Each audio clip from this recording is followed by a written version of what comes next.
10 періштені білуіміз керек. Бірінші Жебірейіл періште. Ең ұлы, ең үлкен періште. Жер бетіндегі пайғамбарларға Алланың сөздерін, үкімдерін жеткізіп отырды.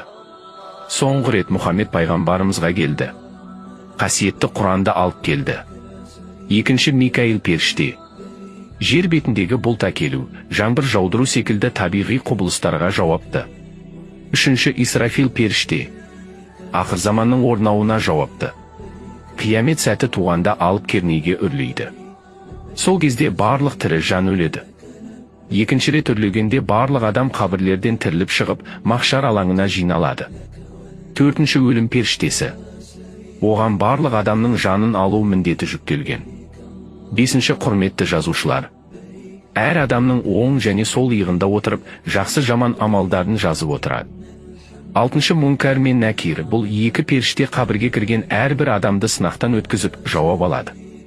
Жетінші Ридуан, жәннат періштелерінің басшысы. Сегізінші Тозақ періштелерінің басшысы. Тоғызыншы Қорғаушы періште.